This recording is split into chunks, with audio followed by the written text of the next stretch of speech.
Hello, hello, hello. I'm so happy to see you. Welcome to tonight's livecast of Pakhuis de Zwijger, Indigenous Women in Politics. Today's panel is part of the Femcity program and Indigenous Liberation series and has been made in collaboration with the collective Arales. I'm so happy you're here, and you as a viewer can join us in conversation by typing your question throughout this hour that we spend together in the Zoom. So please do. Our conversation is going to be better when you join. And you can do this at any time. My name is Chihiro, and I'll be your moderator tonight. I will be joined by 3 women of indigenous and traditional communities of Abya-Yala, also known as the Americas, all living at this moment in the Netherlands. I speak myself as a Bolivian Dutch of Quechua ancestry, and I'm delighted that indigenous and traditional people, diaspora, are in the house tonight. Today's conversation is inspired by the film La Vocera, the spokesperson or the spokeswoman. This film is about the organizing of the Congreso Nacional Indígena during the presidential election in 2018.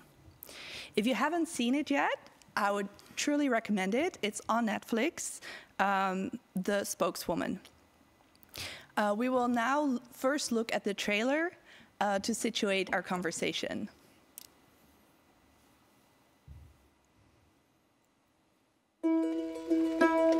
¿Es usted María de Jesús Patricio Martínez? Marichuy, médico tradicional. Sí. Había algo que estaba mal, por eso me fui involucrando en la lucha campesina. La compañera María de Jesús Patricio Martínez es nuestra vocera, elegida por esta Asamblea Constitutiva. Necesitamos juntar 866.593 firmas de apoyo en un lapso de 120 días. Nuestra propuesta es diferente, somos el colectivo. El ver como un panorama más amplio de toda esa problemática real que se vive al interior de los pueblos indígenas, pues, y que es una problemática que se parece. En la época de la conquista nos mandaron a las lomas, ahora quieren despojarnos de ahí. ¿Dónde nos vamos? La carretera y luego la vía del ferrocarril al poliducto de Pemex, el gasoducto Agua Prieta y las 2 líneas de alta tensión de la Comisión Federal de Electricidad. Que la comunidad ahorita ya está solicitando que se restituyan las más de 10.500 hectáreas, ¿verdad? La alimentación, la soberanía alimentaria, pues es una forma de hacer política, es una forma de buscar la autonomía. Fidencio Aldama es vigilante de la Guardia Tradicional. Es el preso político de ahorita del estado de Sonora. Y cuando preguntamos qué pasó, está encarcelado, ya lo mataron. Compañeros, si no hacemos algo que sacuda de nuevo al país, vamos a desaparecer. Lo que no me gusta es la etiqueta, soy indígena. No solamente va a ser para los pueblos indígenas, sino que va a ser para México. Han llegado algunos mensajes, por ejemplo este que dice, esa Marichuy se parece a la que limpia mi casa. Y no nomás a los Wixárika, ya el gobierno no nos respeta a los mexicanos. El proceso electoral que se está viviendo para nosotros es un cochinero. Encontramos simulaciones de credencial para votar, muchas fotocopias de credenciales. Hay un compromiso más por este México que lo tienen secuestrado los de arriba. Se lo vamos a quitar. Ya no soy la Marichuy que estaba ahí callada. Por donde voy luego me hablan y dicen es que me animaste. Si la destrucción y muerte es el progreso, pues estamos en contra, ¿verdad?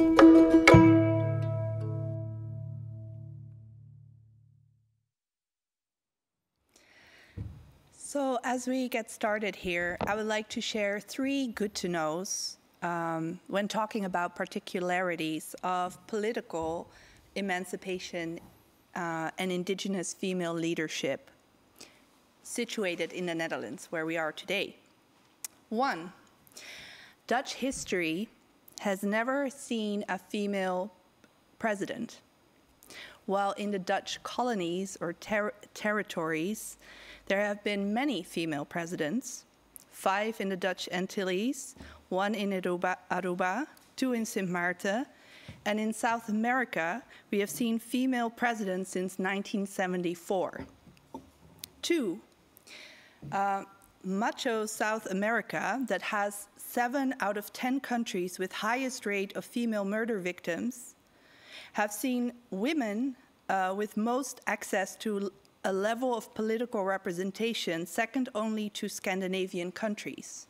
So there's been more female presidents in Latin America than anywhere except for Scandinavia. But female presidents like right-wing Janine Áñez in Bolivia has been a complete disaster for indigenous tribes and nations, as she was leading an anti-indigenous government. 3, the struggle for indigenous survival requires political emancipation, but at the same time, we see nation-state politics denies indigenous land rights, identity, language, culture, and more. Colonialism has also eroded female leadership that was traditionally often better situated. But now, more than ever, female leadership needs to confront national politics of genocide and ecocide. We will now discuss the tensions, the inspiration, and lessons of indigenous herstory, which is constantly under threat of erasure. So happy you are with me here tonight. Chautileo Tranamiu, co-founder pan-decolonial collective Arales, Mapuche Pehuenche in so-called Chile. Welcome.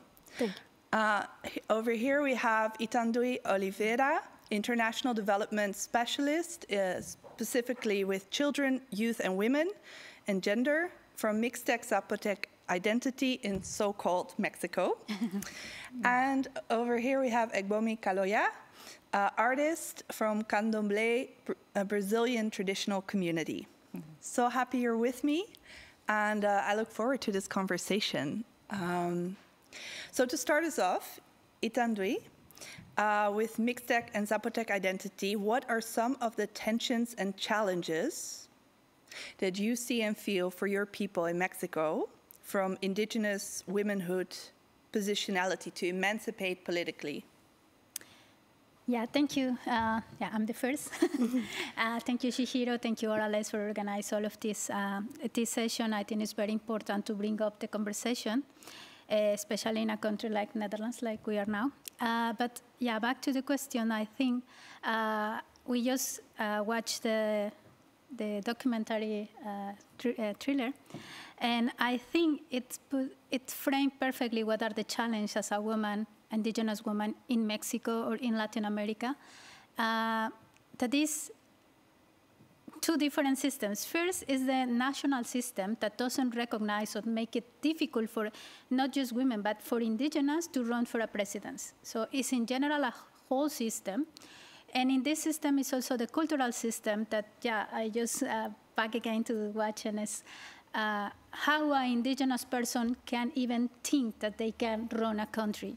And it's this problem also of discrimination. And this is in the whole picture. But I think a more internal level, like a community, is as indigenous women, you first need to consider your own intersectionality. Where you are, what kind of indigenous are you? Do you have access to education? Do you understand how the system in your political system in your community works? And how you can start to build steps for being a emancipate political woman in your community first. And something that is hope, I think, is this network that strong indigenous women had already built for the last 50 years. Because now we can see Marichui, and it's an iceberg point, but behind her, there is a lot of years of work for other indigenous women that start fighting in their own communities, asking to the men, how can I be there? How can I start to participate? And where I come from, Oaxaca, we have 570 municipalities. And from these 570, 412, if I'm not wrong, are regulated by the customs, so no political parties. But 20, 30 years ago, as a woman, you cannot start to participate. It was just men who decide what the community will do in any aspect. They didn't have any right for their own bodies, with whom to marry, or how many children they will have. And another layer that limits their participation is that they were illiterate. So they cannot even access to that. So I think it's two different layers. First, how the challenges are at the level of the community, and then at the level of access to the whole system, political system, at least in Mexico. I think that's what I can say now. Yeah, you touched already, I think, on some themes that we'll see in different communities, with education already being a huge barrier. What is educated, language in which it's educated. Chatileo, could you say something? How is it for Mapuche, Pehuenche people?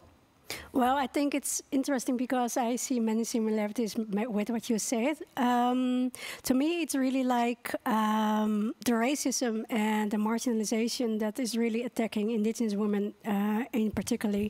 For example, racism, it doesn't not only knocks at your door, but it enters your house, it enters your family. So when you are, for example, indigenous woman, or you are a girl, you are so fragile and so vulnerable to any, danger, and there is no state that is protecting you. So there are a lot of indigenous women missing, indigenous women were murdered, and there is no investigation of that. So when you do want to be politically involved, there are so many barriers you have to overcome. Not only your self-esteem, but also the lack of resources for your education, the lack of resources, the political willingness to even include you at the table as someone who is, having a say in this.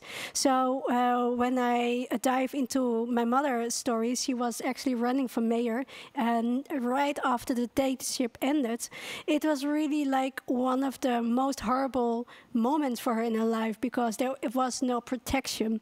There was a lot of discrimination, a lot of militarization. Not only racism knocked at her door, but the police and the army was there. So, and still she was in her 13th, full of fire, full of willingness to do something. And it was not even asking, it was just demanding. So, and the threat of violence is not theoretical, it's practical. Women disappear, women die.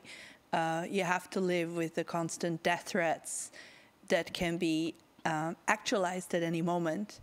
If we look at Brazil, we have right now a president that doesn't even want 1 centimeter of indigenous land rights. How is it for Candomblé traditional people, and what challenges do you face to emancipate politically? Well, I think, first of all, it's an honor to be here, and I feel a little bit the need to introduce myself and Candomblé community, because we are not, Candomblé houses are not indigenous people, but we are under different status of Afro-Indigenous Brazilian religion, traditional communities, some quilombos, some are under the status of immaterial belongings of humanity.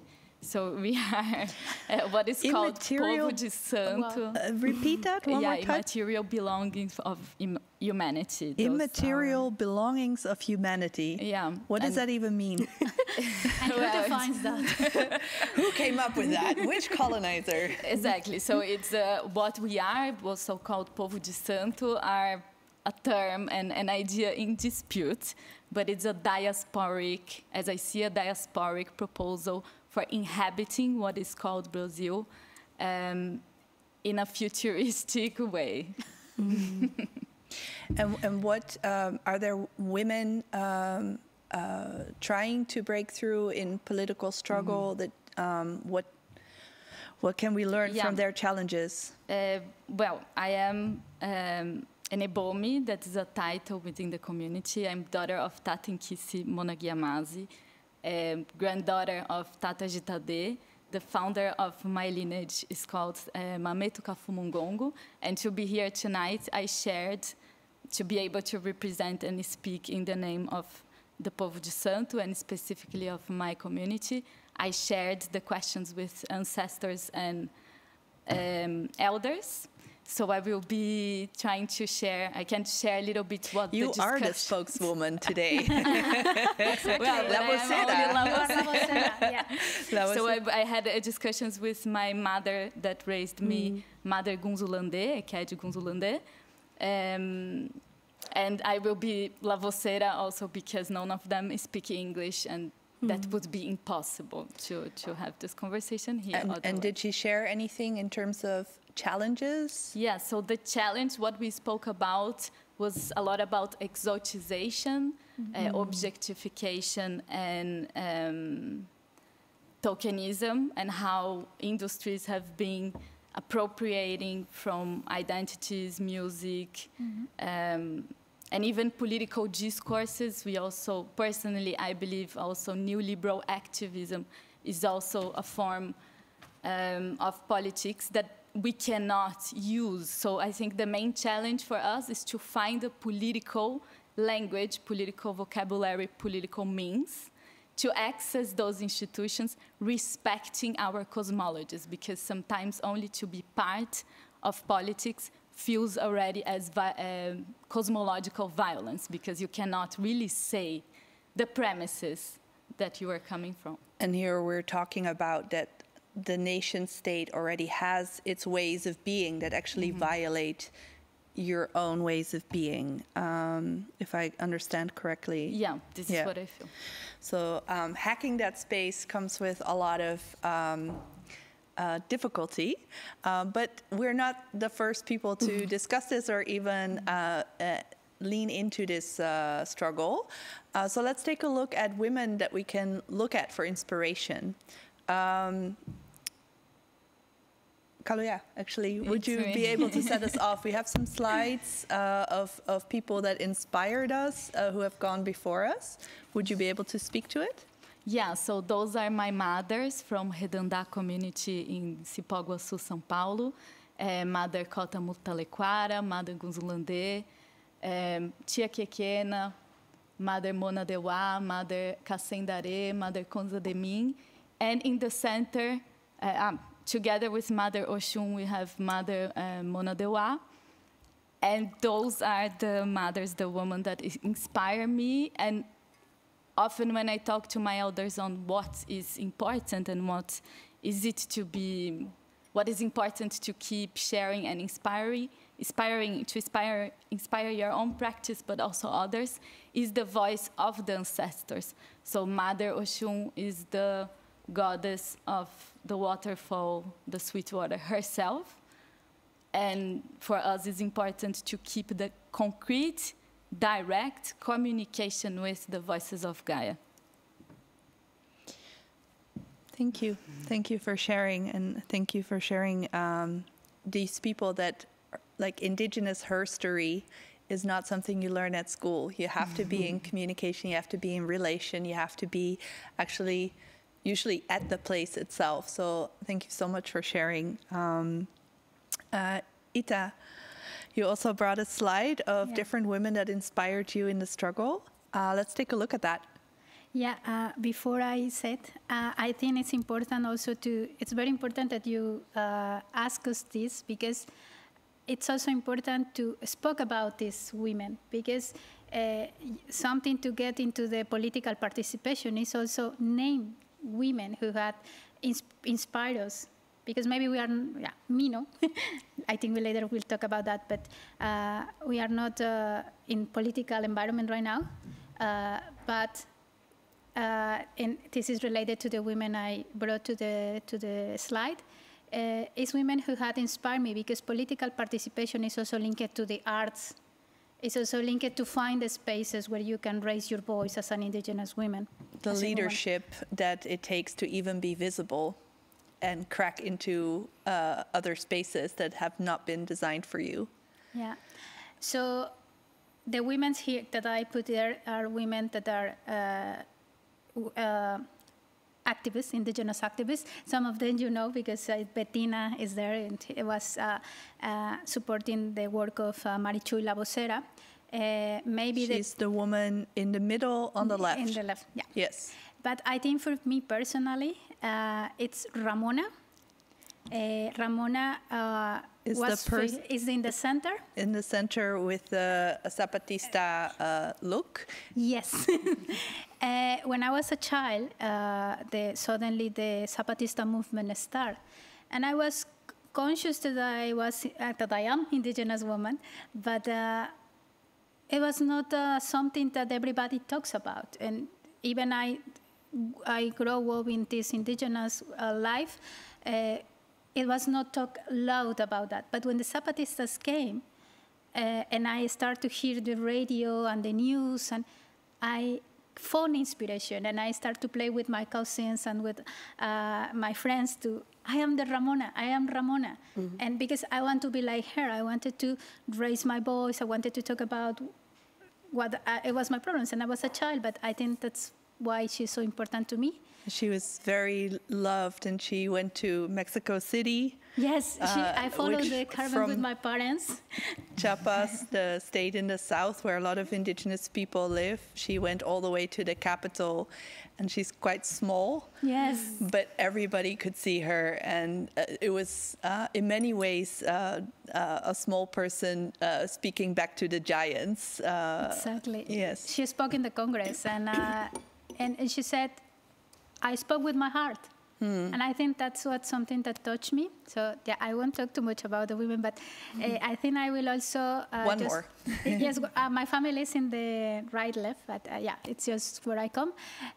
But I think the beautiness of being here and to be part of these women is that in Oaxaca we are, nobody can say I'm not indigenous, and indigenous had fight for a long time. So we are recognized as the state, the Mexican states, as very conflict people. And you have a lot of uprisings and activism and strikes. Yes. So all the time. And my mother was a teacher, a rural teacher. All my family came from that. So that's how I learned how to be activist. And this is linked to the woman in the left side, the musician, and it's also the girls there. In the bottom or in the top? In the top. Now I'm confused. In the top side. She's a teacher who has been working in the community, but she's a woman, so she didn't have all the opportunities like the men who are in the music environment. So she worked a lot, and recently she became famous with a band of girls, and she's teaching girls, indigenous girls, to do music. So I found her example really enlightening for me. And in the center is another artist, also being recognized now. I am indigenous, I am lesbian, and I am a movie director.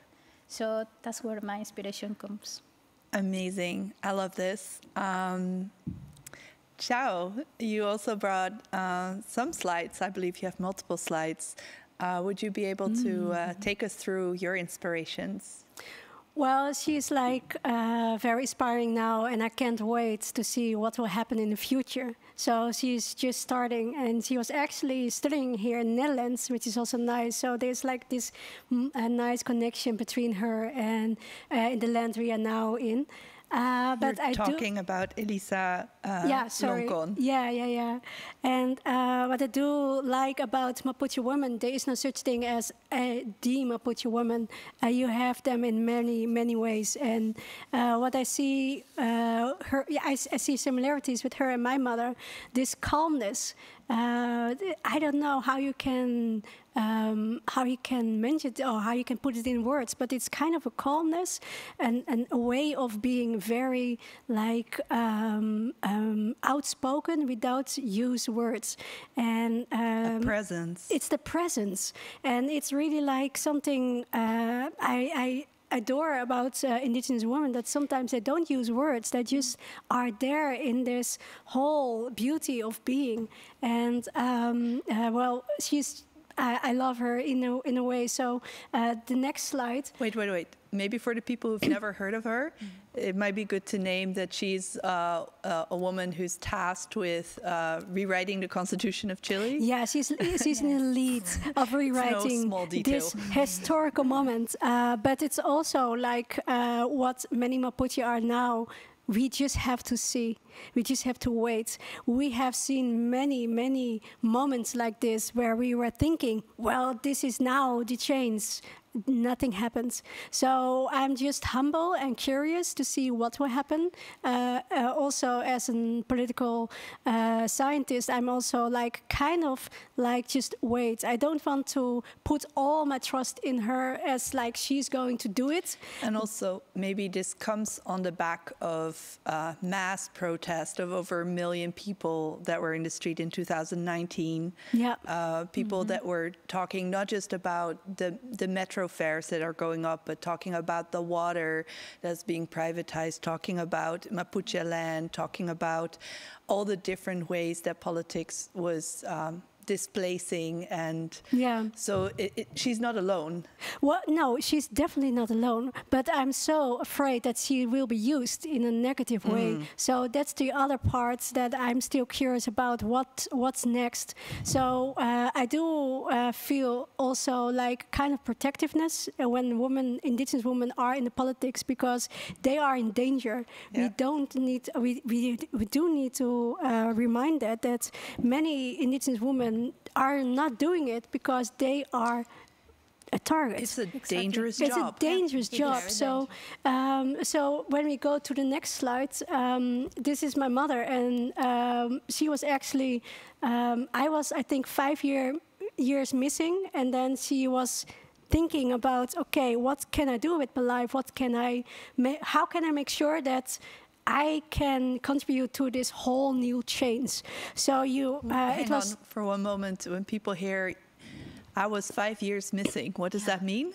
Well, I was stolen after my birth, right after my birth, 10 minutes I was with her, and then this whole child trafficking organization took me.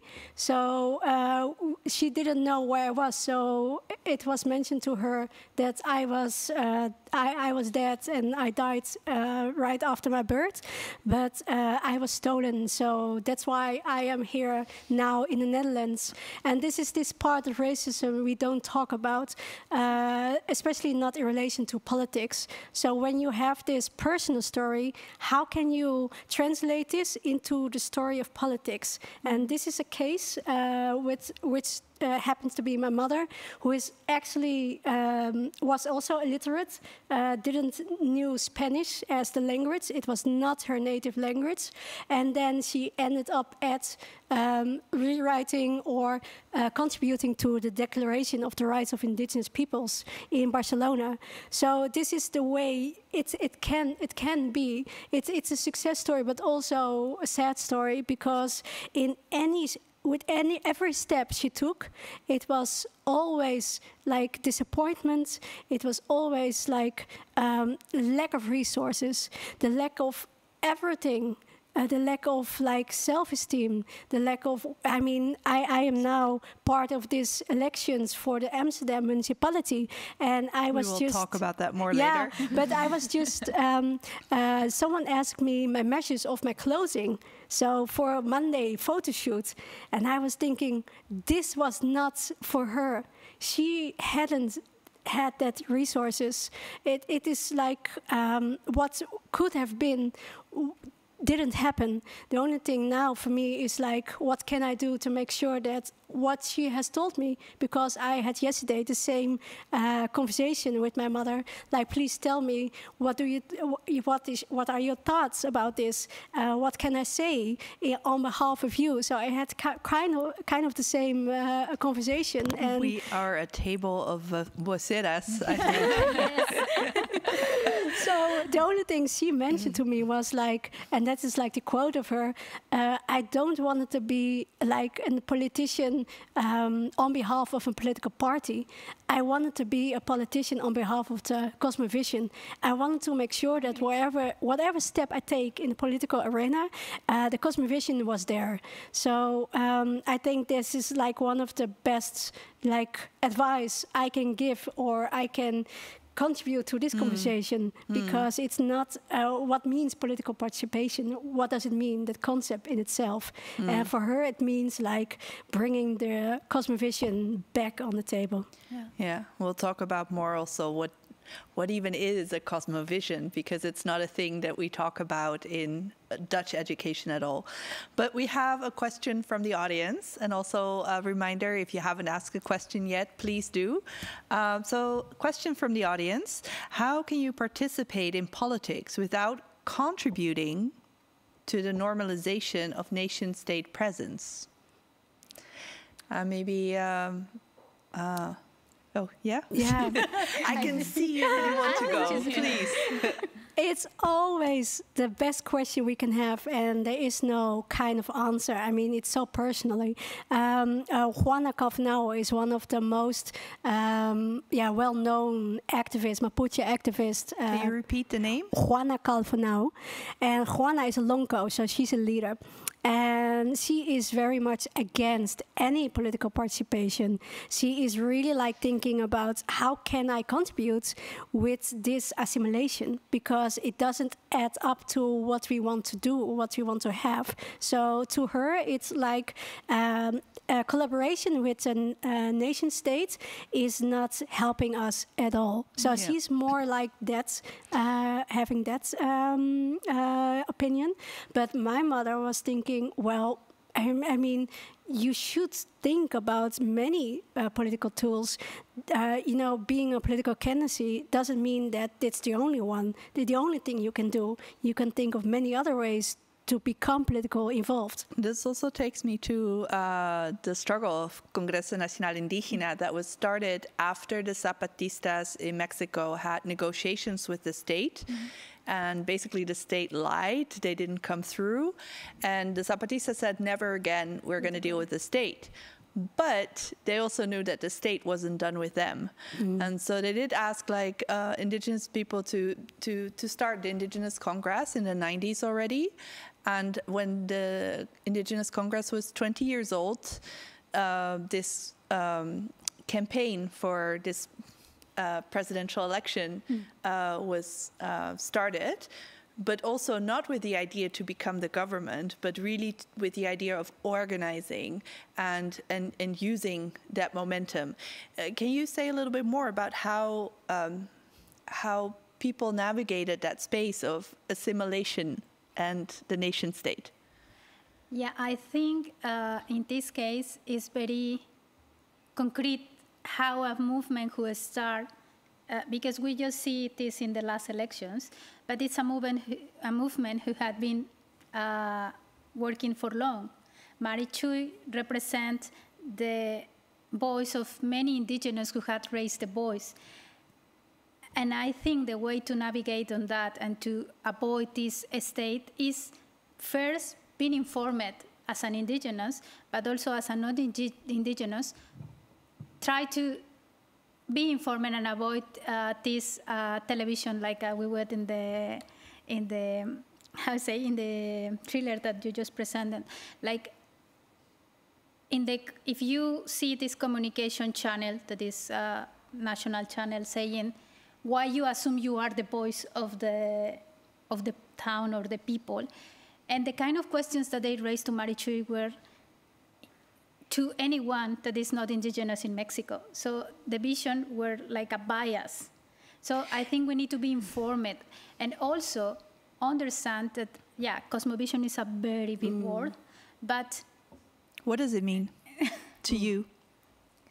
It's a way of living, but not like definitions in books. I think something that I just learned when the Zapatistas came to the Netherlands, like 2 months ago now, or 1 month ago, is that we don't want to do this system like a hierarchy. No, we want to listen the voice and represent the voice of the others.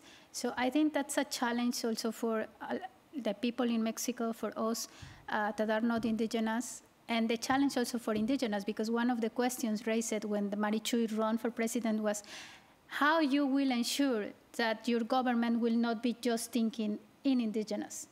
How me as not indigenous will be accepted in your government.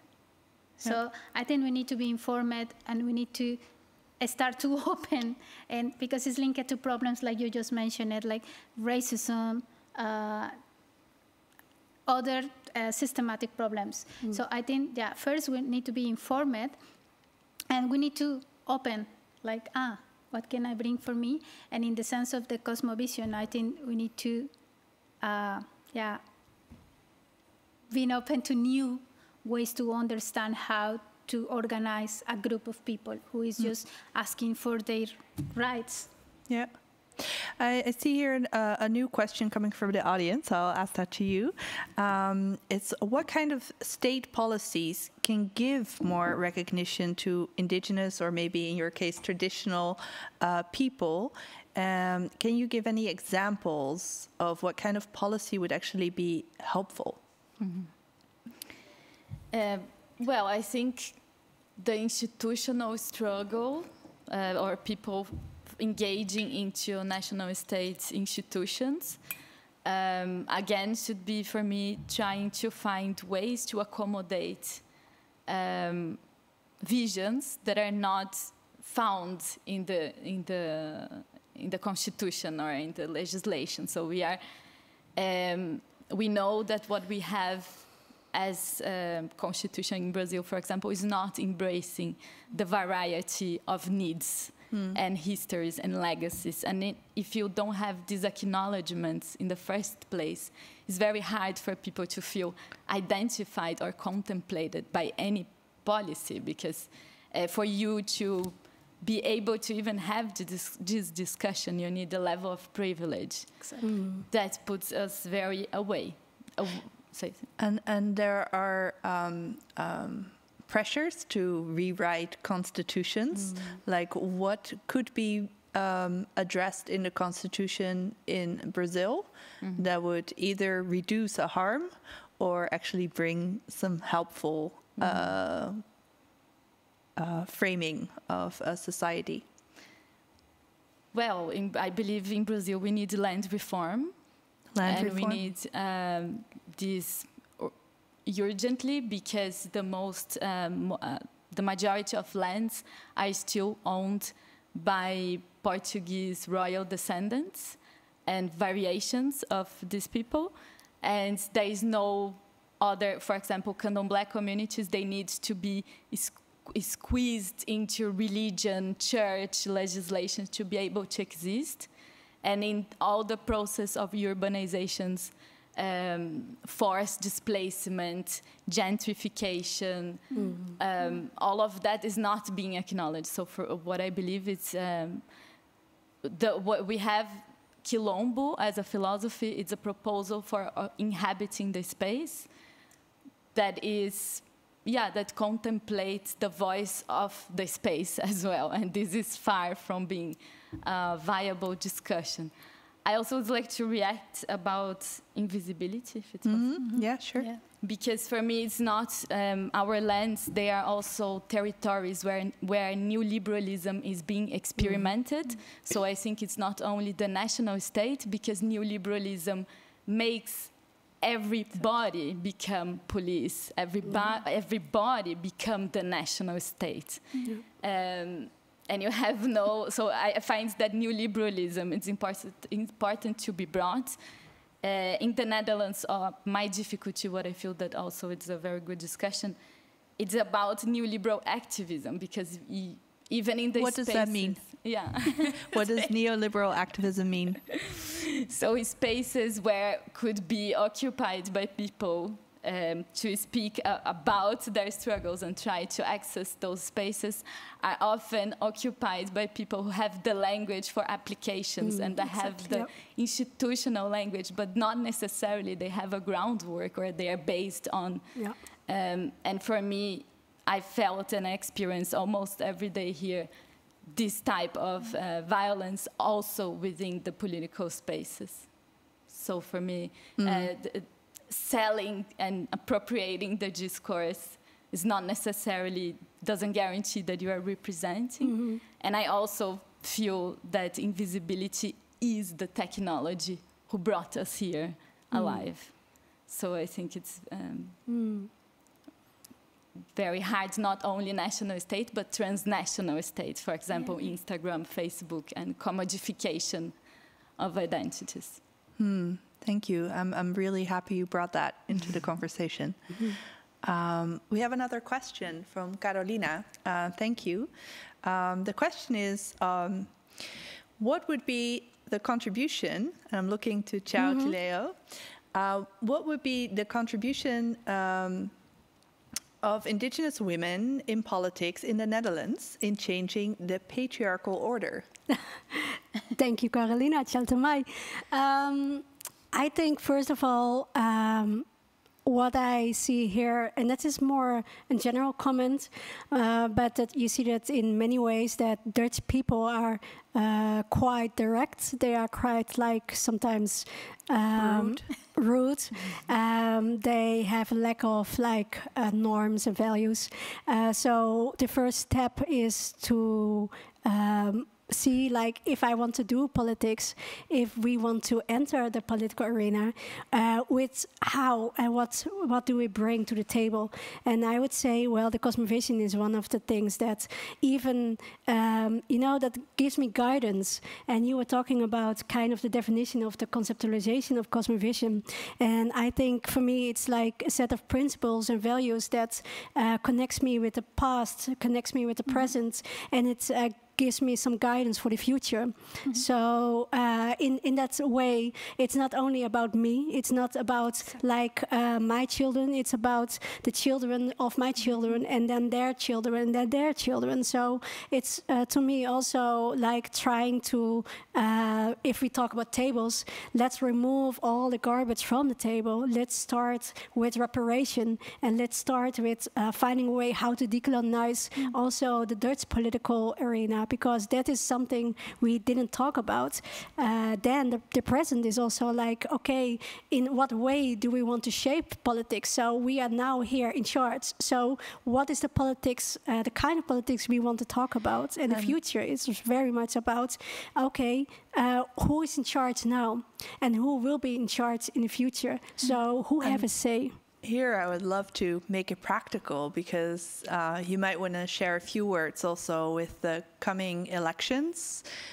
We have in 2022 municipality elections here in the Netherlands in March, and I have learned that you will be on a certain list, actually as a candidate, as another vocera.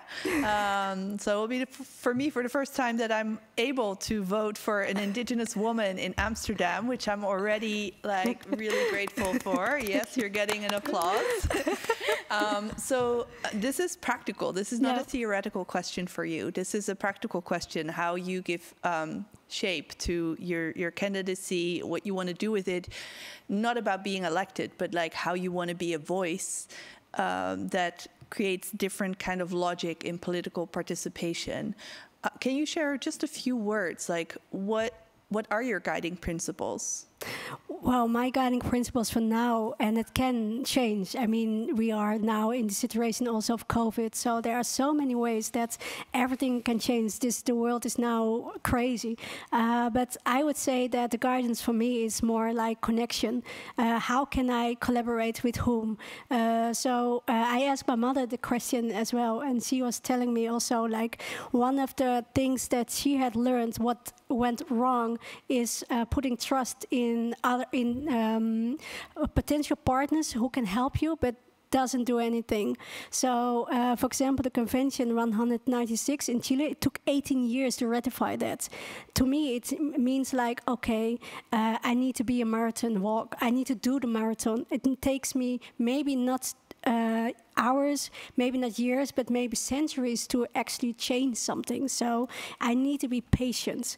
So the other thing is, for me, it's okay, what if the what if. I have asthma. And my health is very much important to me. There are so many children who have health issues due to pollution, due to all things that we are doing wrong. So it means that we need to change our way of living. We need to start with educations like how do we live? What do we put on your table? How can we breathe? How can we make sure that we create or we invite trees to be more in our center, in our world. So, and that means that it's so much more about the health as Itrafil Manyen. It's really like you need to start. Hang on, take a breath. Can you repeat the last part? You said, I'm not going to try to say it, but you said something which is a Mapuche concept, I think. Yeah. Can you explain that? Yeah, I was talking about health, and my mother said, well, one of the key concepts we need to guard is Itrafil Manyen. And that means that if we talk about health, we talk about COVID, we can't talk about only people. We need to broaden that concept into like the animals, in of course like how are the cities now being built, what means resilient cities. So if we talk about Amsterdam, what does it mean in healthy Amsterdam? What does it mean to be inclusive? How can we make sure that all people feel healthy in a way? Feeling healthy means that you are going to school and you are kind of like happy with yourself. You kind of like feeling alive. You feel like you can contribute to something. But now Amsterdam is not inclusive at all. So many people are depressed. Many people have lack of resources. The housing is so inequality. There's so many inequalities in Amsterdam. I can't even count.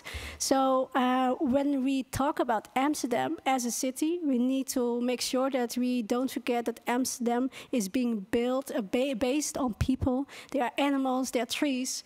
There are so many ways we can think about how to care for Amsterdam. So when I enter Amsterdam municipality with the Cosmovision, I want to care to make sure that people actually having a healthy life. That's the first start.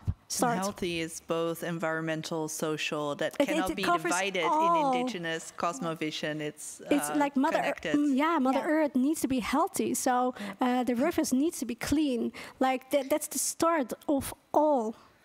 Thank you. I'm gonna look at kind of. There might be women listening of Indigenous diaspora. What would you want them to hear in terms of sharing a vision for moving forward? They might be also wanting to hear a little bit of your ideas of moving forward from here. Kaloya? Well, I think what I can share with them, and that's we are the future that our ancestors fought for. You are, in a way, already the future. So if you carry, Mother Oshun teaches us that the rock of memory, every one of us carry inside of us a little rock, a little stone. And this is the most precious belonging you can have. That is the stone of memory. So if you carry with you, you fulfill your Odu, your luck, your destiny. You remember your Oriki, what was praised for you, what was desired for you in the moment of your birth and before. You won't get lost. And I think that's what I could share, that keep your stone of memory inside of you. Even if it's a small light, it will be always there. Thank you. I get more questions. They're really active. So I'll do this one more question. The Netherlands is the only country that has appointed rectors without democratic elections. They have educational managers that seem to have more power than rectors.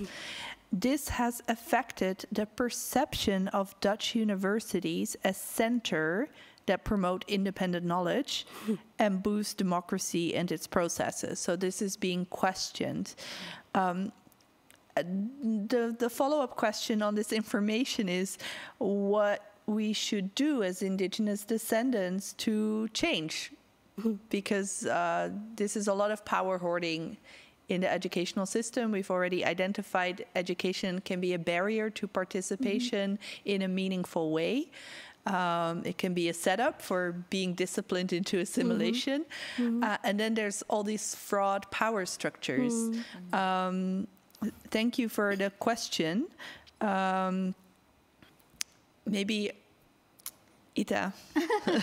I think it's better to pass, but what I want to say is that I was thinking I want to reflect on what you just said, both of you, and I think that something that I can answer to the question, but also to share, is that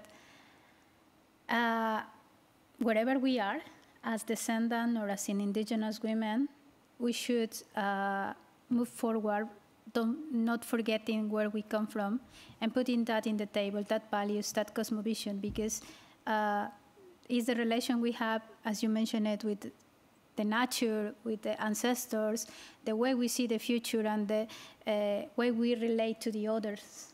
And I think that's something that is missing, especially in the Netherlands.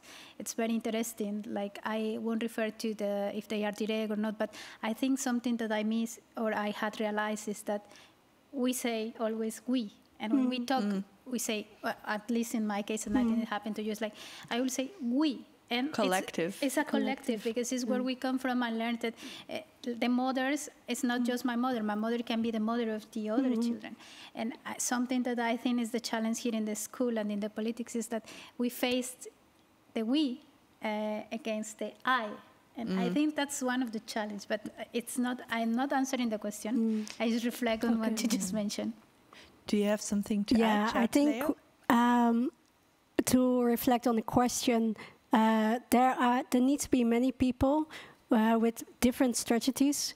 One is just to push and keep on pushing, because the university won't listen. They haven't listened for many years. So the only way is to make sure that the revolution is internally being set up. There was an kind of like a movement in Amsterdam a couple of years ago who was actually like occupying the Amsterdam University.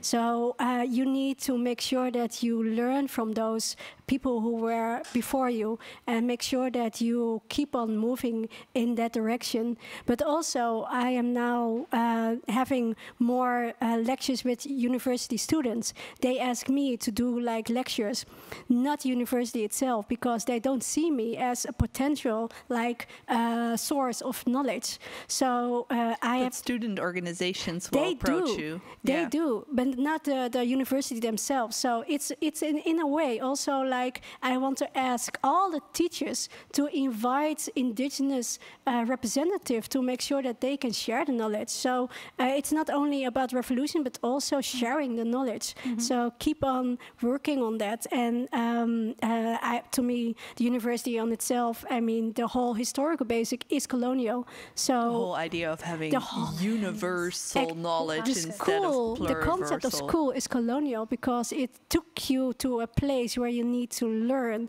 So it needs to be also the word school, it's colonial. So when we think about that, then maybe we can start the revolution and bringing university differently. And it's disconnected from the land, because we talk a lot about the collective also. Thank you for naming that.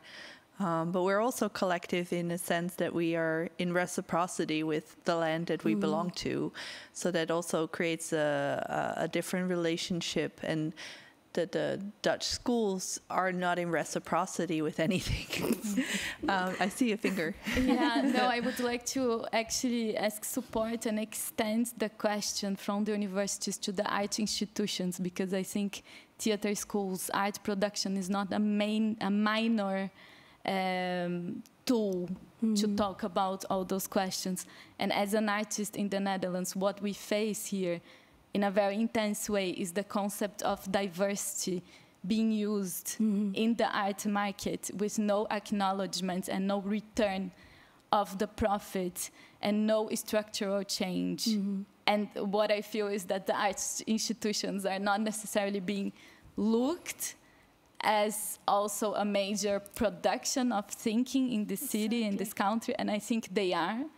And I think there is no real, or very few real grounded representativity. And it's also a colonial space full of discrimination. And then I just want to bring together with the university the arts. We're weaving the different connections. We're used to this. There is this study of Gloria Becker. It was in the University of Amsterdam. They said who is in the highest positions in the university in the Netherlands, and they found really few people of color really having a position in the high position in the university. And this is happening in the Netherlands, but happen around the world, even in where we come, well, in Brazil, Chile, Mexico, who have access to university, who have access to the, and what are they teaching in the university? And this also in the political context that education is like a gatekeeper for who gets to be economically mobile, social mobilization, and political mobilization in terms of are you credible as a person. I have a final question. We're going through our hour very quickly. And thank you, audience, for participating so enthusiastically. I love it. It's a question about connecting diasporic peoples. What are some ways of connecting struggles and practicing political exchange shaped by indigenous and traditional cosmology? What does that look like, for example, within or between the quilombolos Egbomi Kaloya mentioned? So maybe starting with you. Can you repeat it? I'm not sure if I understood. So the question is, what are some ways of connecting struggles and practicing political exchange shaped by indigenous and traditional cosmology? So, and then there's a follow-up question. What does that look like, for example, within or between the quilombos Kaloya mentioned? This is a question from Tari. I will try to be short. Colonial fracture, in my perspective, is not possible to be, you cannot step to the past. And when the ancestors themselves, they were enslaved and they were forced, they were being forcibly displaced towards new lands, they had to create futuristic diasporic people. So my way, what I believe on how I plan also to try to carry this huge responsibility of carrying cosmovisions is not necessarily to be all the time trying to be something that we cannot anymore, but to be futuristic, to create new peoples. I think this is to not lose the possibility of becoming together as something that is in the future and can be started now. Would you also like each one of you to add to the togetherness? How do we work together? Yeah, I think first is find each other, like and create spaces like you just have this space for opening the table for us. Did you know each other before this panel? No, that was amazing because I discovered myself suddenly with a lot of, for example, Mexicans, and not just Mexicans in the Gira Zapatista. But then I was like, but where are more people like me? Where are the others? Exactly. And another Mexican connect me to you, and it was amazing. And I think we need to open this, like more the dialogue, because our stories are coming maybe from the same spaces or from the same places of pain. So I think to create this, and I think the goal to get a place is, I will let the floor to you, because to be part, we are not anymore in our lands, we are here. So what we can do from here, and I think that's the space that you are here opening. Yeah. Exactly. I think it's so nice to have that we meet. Thank you for that, Chihiro. We have created a manifest. A manifest is just a starting point of sharing ideas and making sure that every idea is being embedded in the manifest. Who is we? ARLES, Indigenous Liberation, is like a project of ARLES, and it's also like a way of connecting other communities, because 1492 it started this whole colonization in the world, and I think that many communities were hit by that, and many communities are still hit by that. Colonization isn't over; it's still being felt, and the intergenerational traumas, the past and the healing, that is not only indigenous related, it's so much more, so much broader. And if we can connect that, if we can start with first, giving some space to the hurt and the tears of our ancestors, and then move on to what can we do together to join forces, because we have like many enemies, but the one enemy now is still like the capitalism, neoliberalism, like the companies who are still hijacking ourselves and our lands. So what I'm trying to do together with all of you, hopefully together also with you, is to make sure that in a manifest we can write things, we can layer our ideas together, and we can share it, and we can make sure that the person who is actually raising the questions is also feeling invited to join, because I think that all of us can make a difference. We can do it. I totally believe that. Yes. Thank you, everyone. This has been a very lively conversation, one very much overdue, and I hope it will be empowering many more conversations to come and collaborations, because words are not everything. We want to be in connection and relation. So I'll briefly mention a few more things for people who want to keep on learning, lifelong learning. I can recommend a few books also by Indigenous women, starting with Rigoberta Menchú. It's a book by a woman from Guatemala. She's a founder of VINAC, and also Guatemala's first indigenous political party, and has run for president 2 times, in 2007 and 2011. So that's a place to learn. Another place to learn is Threats of My Life. This is a book by Hilaria Supahuaman from Peru. She's a Quechua-speaking human rights activist, author, politician, and indigenous leader, leaving a significant mark on women's and indigenous rights in Peru. And then I have one more book, From Where I Stand. It's by Jody Wilson Raybould from Canada.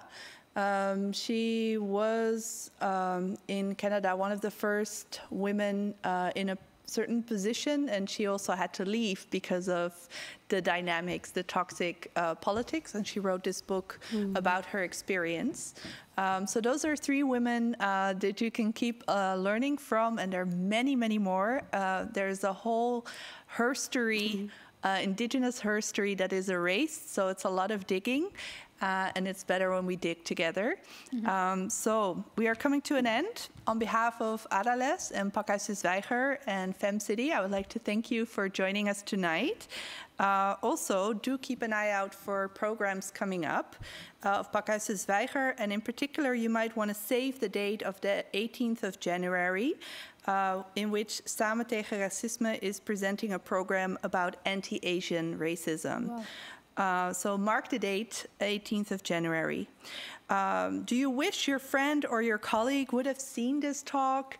Lucky for you, this talk will be made available on YouTube and on Pakhuis Zwijger website afterwards. So do keep sharing. Sharing is caring. And talking about caring, there is a possibility to become a member of Pakhuis to support for €15 per year. You can also use QR code or make a donation. A platform like Pakhuis is offering a ton of free content with very much needed conversations about the challenges of today and social issues. So donate what you want, donate what you can. Every little bit helps. Thank you so much for watching, and good night.